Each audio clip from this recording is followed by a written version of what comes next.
discovered my wife's affair on camera, left her behind, only to return to her mental breakdown and my son struggling alone. So here I am, feeling completely lost.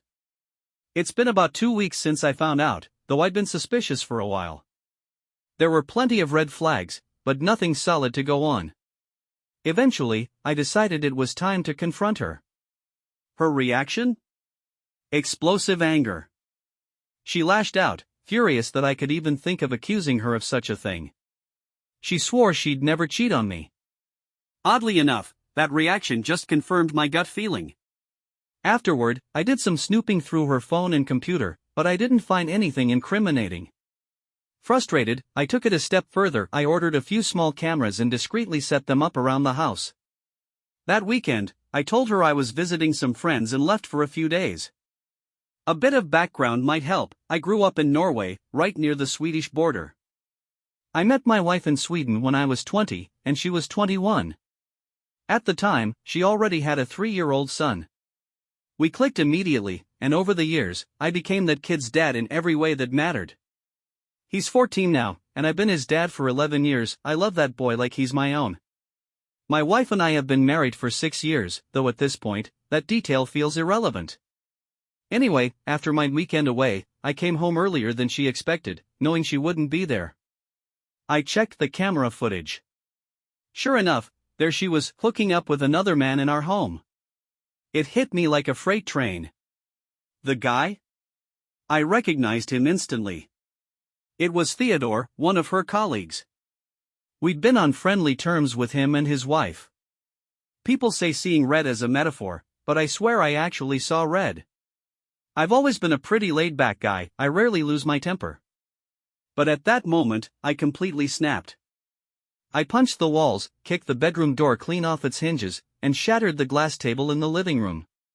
Somewhere in the chaos, I bit the inside of my cheek so hard it bled, but I didn't even notice until I screamed and sprayed blood across the walls. At some point, I hit my head pretty hard, and that jolted me back to reality. When I saw the mess I'd made, I realized I needed to get out of there immediately. Had my wife walked in during that meltdown, I don't know what I would have done. At best, I'd have been arrested for domestic violence. At worst, something much darker. I quickly packed a suitcase with just the essentials, grabbed my laptop. My work relies on a custom computer for simulation and modeling, and left. Before I walked out, I sent a copy of the video to Theodore's wife. I didn't write much in the message, just, "Your husband is cheating with my wife."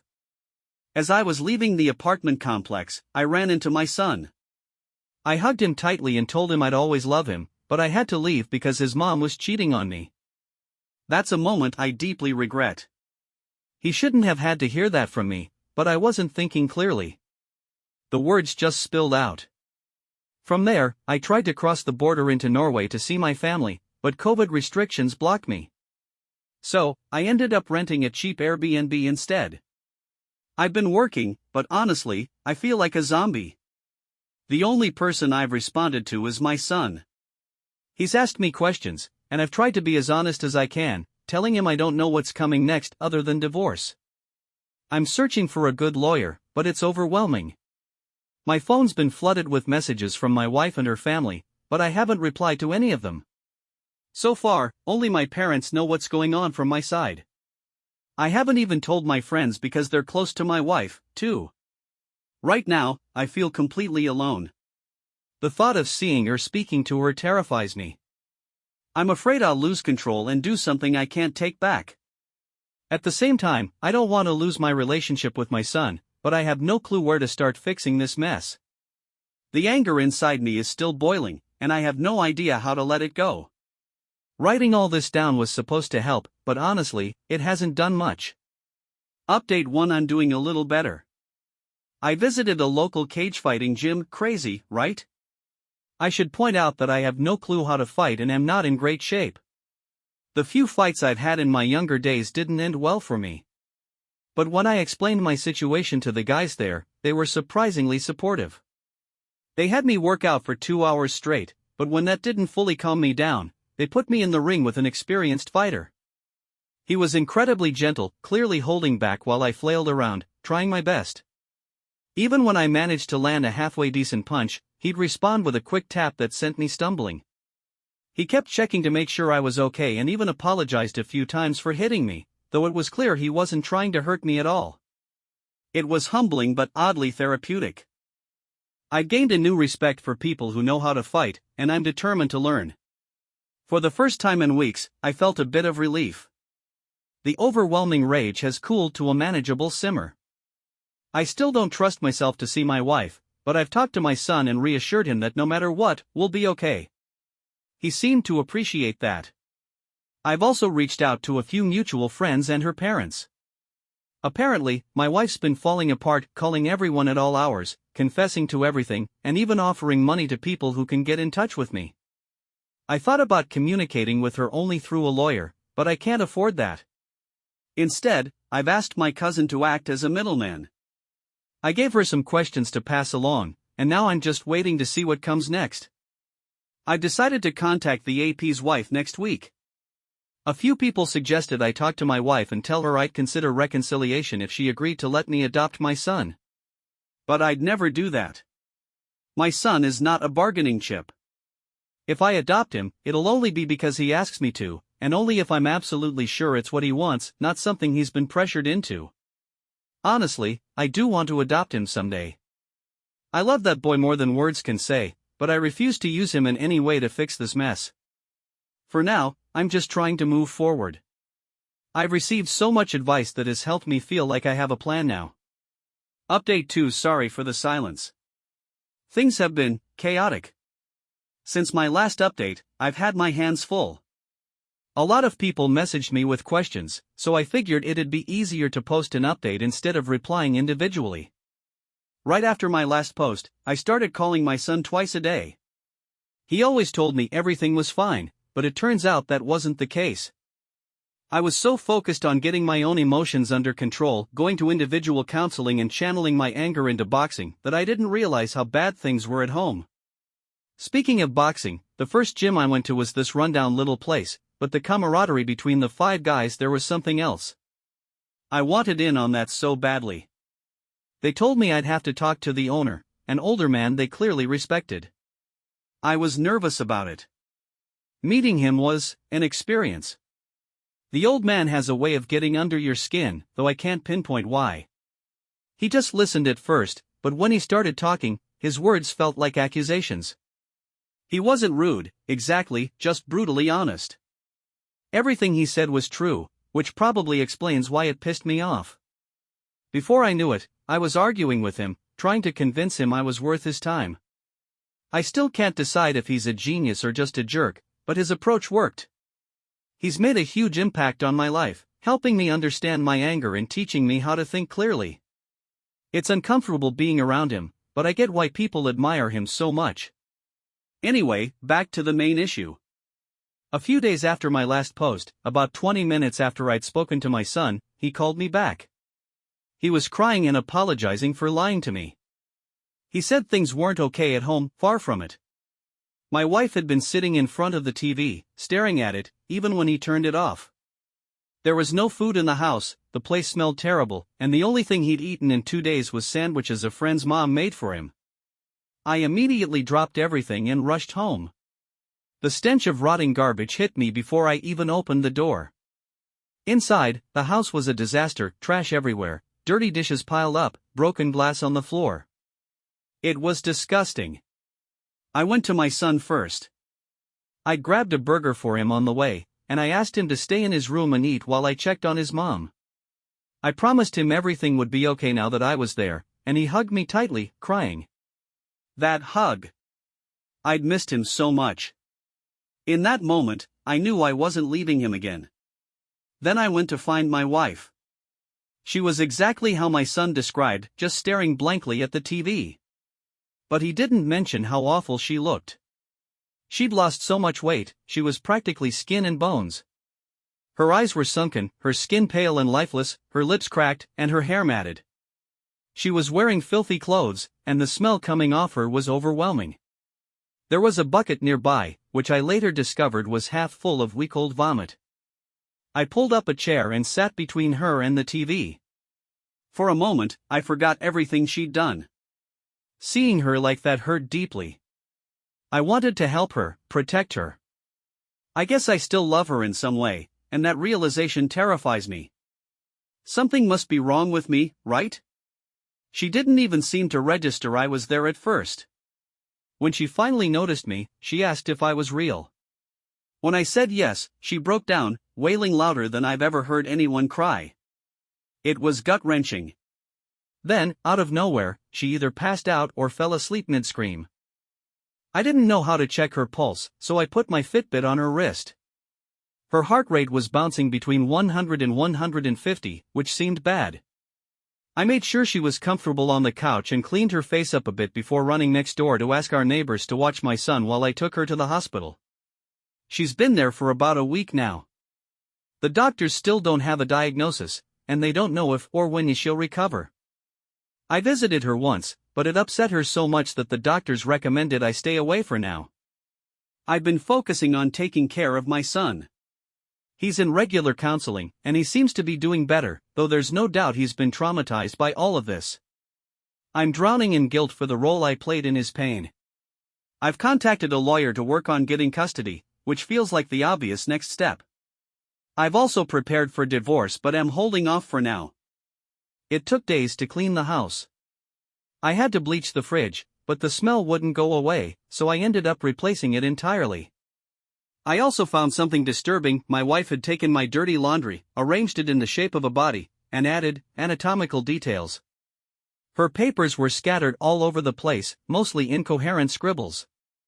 Some pages were filled with dates and times, others had sorry written over and over, and most just turned into wiggly lines mid-sentence.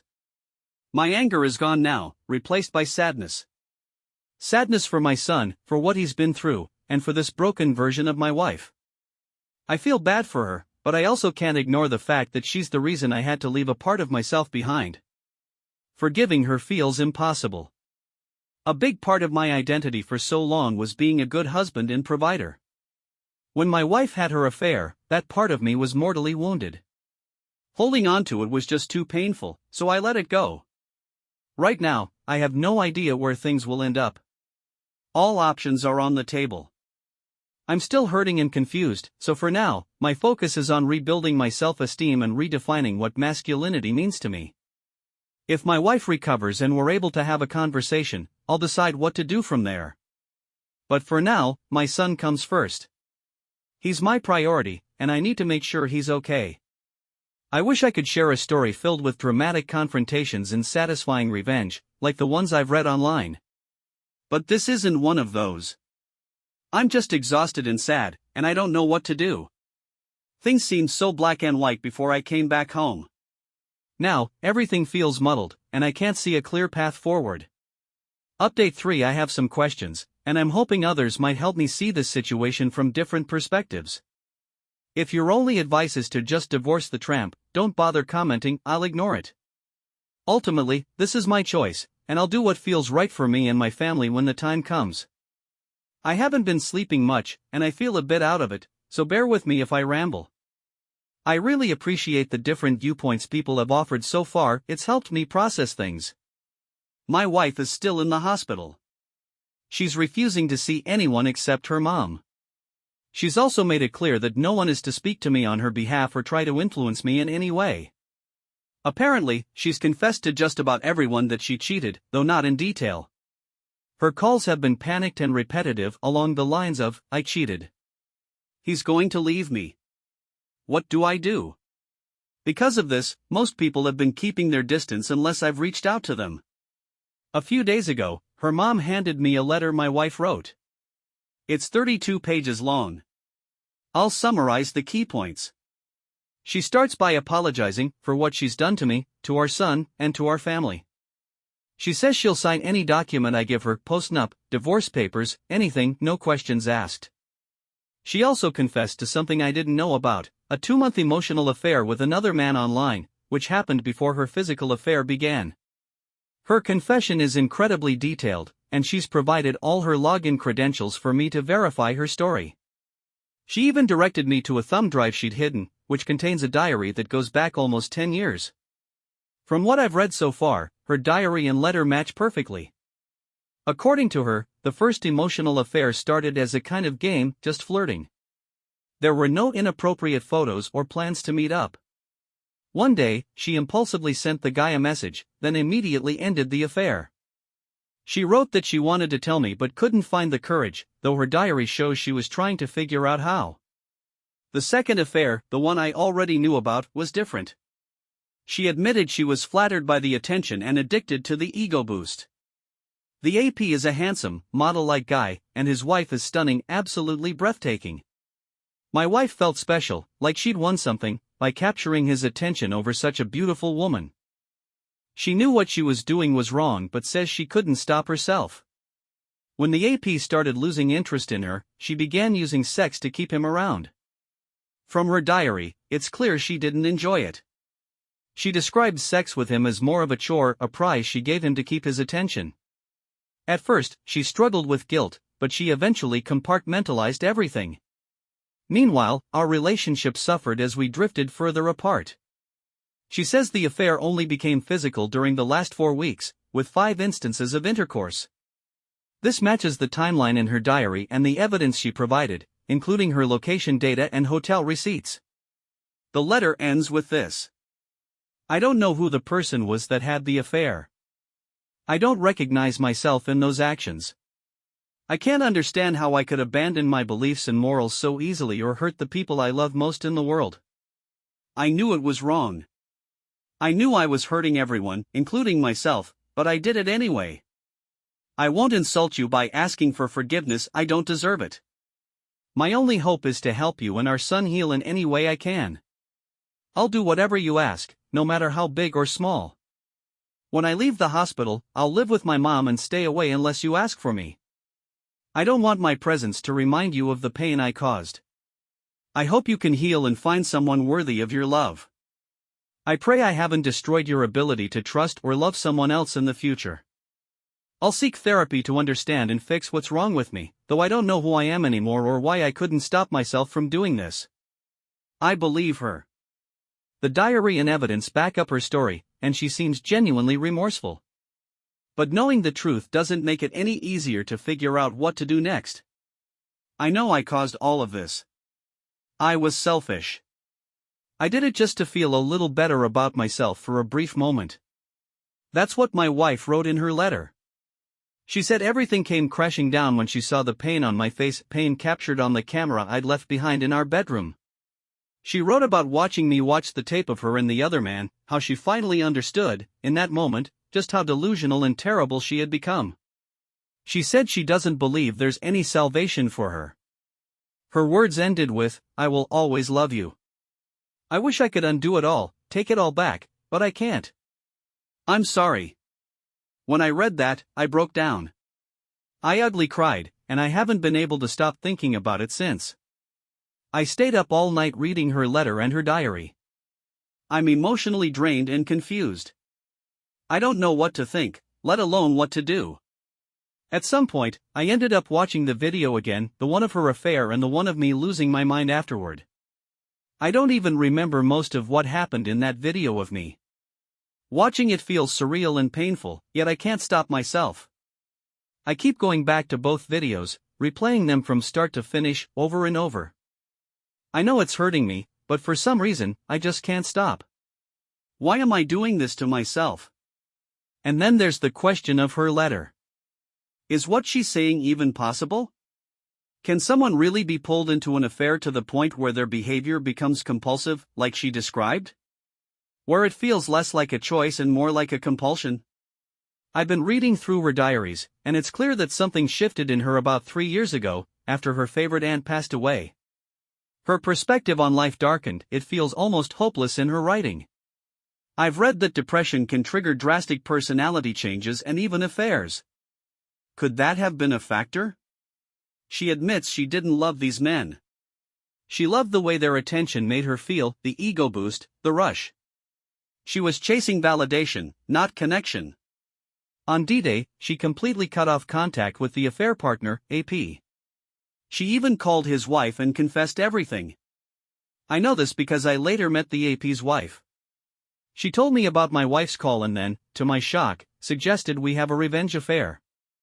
She was very insistent, as if that would somehow make things better. Honestly, her beauty aside, she's probably one of the most irritating people I've ever met. Talking to her was like nails on a chalkboard. Needless to say, I will never meet her again, let alone entertain her revenge fantasy. I'm stuck in limbo now. I can't sleep, I can't think straight, and I don't know how to move forward. Update 4. I want to thank everyone who shared advice and perspectives. It's helped me begin to navigate this mess. I'm okay now, or at least I feel like I'm regaining some control over my life. I've tried reaching out to my wife, but she still refuses to see me. Her mom continues to act as the go-between. I reminded her, through her mom, of her promise in the letter that she would do anything if it might help. I told her that talking to me would help and asked her to see her doctor with me so I could better understand her mental state. Her mom passed on my request, but nothing has come of it yet. The doctor can't tell me anything without her present, so I'll have to be patient. In the meantime, I've been diagnosed with PTSD, and my wife has been diagnosed with persistent depression and bipolar disorder. Her doctors believe she has a chemical imbalance and are trying different medications to stabilize her. Many of you were right, her mental state made her vulnerable, and then a predator crossed her path. The AP has a history of infidelity. From what I've heard, he's been cheating on his wife for their entire relationship, often with multiple women at the same time. Now they're divorcing, and his wife has been calling the husbands of the other women he's been with. Apparently, someone beat the AP up, not badly, but enough to make him take notice. I'm not involved in that, but I can't say I feel sorry for him. As for me, I've had a friend staying with me most days. He keeps me grounded and focused. This weekend, I'm taking my son camping. It's something we both need. I've also deleted the videos. Watching them was only causing me more pain, and I couldn't seem to put them away on my own. Still, I struggle. A part of me wants to walk away, to leave all of this behind and find someone else. What if she cheats again? How can I trust her? Will I ever stop replaying this nightmare in my head? If I stay, will I resent her in a few years and divorce her anyway because I can't get past this? On the other hand, divorce would mean losing daily contact with my son, and I know he needs me. He's terrified of being abandoned, understandably so, after everything that's happened. I think leaving his mom now would only make things worse for him. If I can leave her while she's like this, what's stopping me from leaving him? Wouldn't he see it that way? For now, I've been focusing on him. The two of us have started going to the boxing gym together, and it's brought us closer than ever. Whatever happens, I need to make sure he knows I'm here for him. Being there for my son is giving me a kind of strength I didn't know I had. It's giving me purpose and motivation to face all of this with as open a mind as I can manage. Right now, he's leaning on me heavily, and even if I decided to go through with a divorce, I don't think I could actually do it anytime soon. He's begged me not to leave him again. Those 2 weeks I was away were incredibly traumatizing for him, and I won't put him through that again. There's no telling how long it'll take for his mother to stabilize enough to be a good parent to him again. And if I left now, would she ever recover? If I divorce her, the pain and scars don't just disappear. They stay with me, and I'll carry them into any future relationship. Wouldn't that lower the chances of a new relationship being successful? So, part of me wonders, isn't it just as well to stay with her while I work on healing? At least she understands why I'm struggling, why I'm acting the way I am. If I leave her, what's really waiting for me out there? Single women my age seem to fall into 2 categories. They're either divorced for very good reasons or so desperate to start a family that they'll play whatever role they think will secure a relationship. But that kind of desperation doesn't seem like the foundation for something long-term. It feels like a recipe for failure, a string of doomed relationships, fueled by their desperation and my brokenness. The idea of dating strangers or casual hookups doesn't appeal to me either. And how long would it take to find someone who truly understands me the way my wife does? She's the only person in my life who's ever made me feel seen, like she really gets me. And that connection didn't come overnight, it took years to build. Could I even find that again? How long would it take? And even if I did, there's no guarantee that a new partner wouldn't cheat, is there? Honestly, given the circumstances, I'd bet the odds of my wife cheating again are lower than the odds of someone new doing it. There's also my son to consider. He needs his mom, and for her to be the parent he deserves, she has to heal. Would she heal faster if we divorced, or would she recover better if we tried to reconcile? I don't know. I just don't know. Then there's the matter of his safety. If I'm not there with them, how can I be sure she's in the right headspace to care for him properly? When it comes to my own healing, would I be better off alone or with her? Based on what I've learned from others, those who rush into divorce don't seem to heal as well. It looks like the best outcomes happen when the wayward spouse actively contributes to the healing process over the course of 3 to 5 years. But is my wife even capable of that right now? I feel like I'm caught in an endless loop of questions with no answers. I swing between the extremes of reconciliation and divorce, and everything in between. Here's the truth I can't ignore: I still love her. As much as I wish I didn't, as much as my pride wants me to hate her, I can't lie to myself. I love her deeply. In the first few weeks after D-Day, I'll admit, I fantasized about her feeling the same pain I did, about her getting hurt as badly as me. But I don't feel that way anymore. I don't want to hurt her or anyone else. It wouldn't help me. No matter what I choose, the road ahead is going to be long and painful. I just hope I have the strength to stay the course and make the right choices for my family and myself. The only decision I've made so far is that if I choose reconciliation, it won't be something I just hand over freely. I need to see effort, real effort. I won't offer reconciliation until I'm completely sure that we're both 100% committed to that path. And even if we do reconcile, things will never go back to the way they were. She'll essentially be on probation, and I hate the idea of being that kind of person, the kind of man who constantly monitors and doubts his wife. But what choice do I have? How do you trust someone again after something like this? Either way, therapy will be essential. A lot of it. And maybe she doesn't even want to reconcile. I honestly don't know because we haven't talked. Not being able to speak with her is becoming a heavy burden. It's stressing me out more than I can say. I feel like I need to talk to her, not just for her, but for my own sanity. If anyone has suggestions for how to approach these conversations, I'm all ears. And again, thank you all for your insights and support.